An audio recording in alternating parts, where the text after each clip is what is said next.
On Monday, when Donald Trump raised overhead a Bible, the sword of the Spirit, to believers, he unwittingly cleaved his loyal Christian supporters into two camps. His most ardent evangelical supporters saw it as a blow against evil and described his walk from the White House to St. John's Episcopal Church, over ground violently cleared of protesters, as a Jericho walk. The Rev. Johnny Moore, president of the Congress of Christian Leaders, described Trump in shepherd-like terms on Twitter. I will never forget seeing at POTUS at real Donald Trump slowly and in total command walk from the White House across Lafayette Square to St. John's Church, defying those who aim to derail our national healing by spreading fear, hate and anarchy. After just saying, I will keep you safe. But evangelicals are not monolithic. Some saw the gesture as cynical, a ploy by a president whose decisions, both private and public, do not align with biblical principles.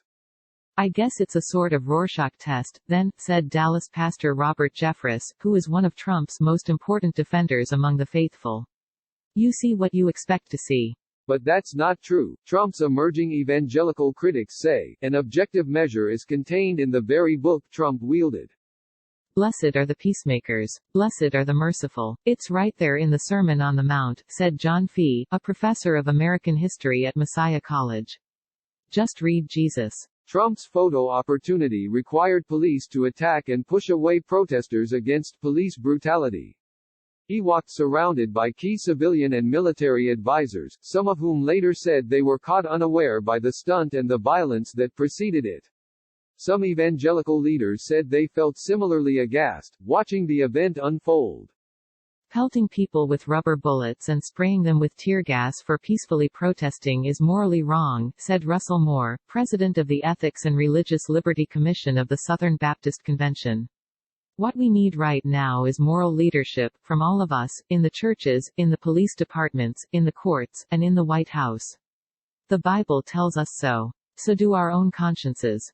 The day's events left Moore alarmed, he said.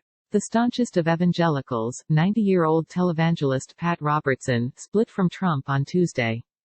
He told his television viewers of the president, he said, I'm ready to send in military troops if the nation's governors don't act to quell the violence that has rocked American cities. A matter of fact, he spoke of them as being jerks.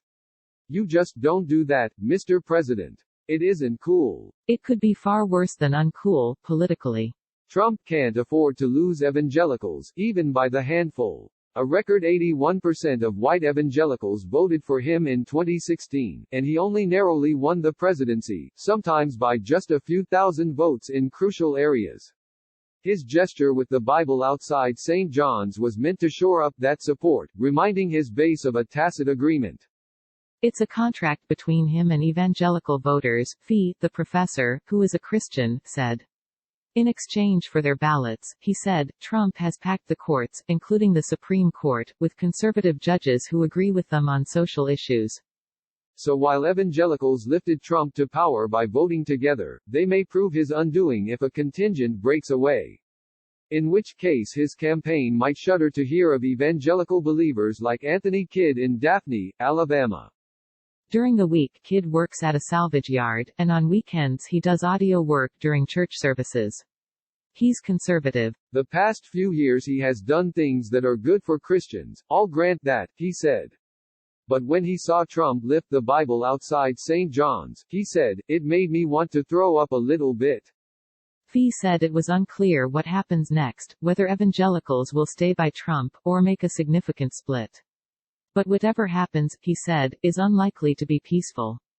Here's a good rule of thumb, he said. Looking back through history, whenever you see someone in authority using the Bible to justify law and order, it ends badly.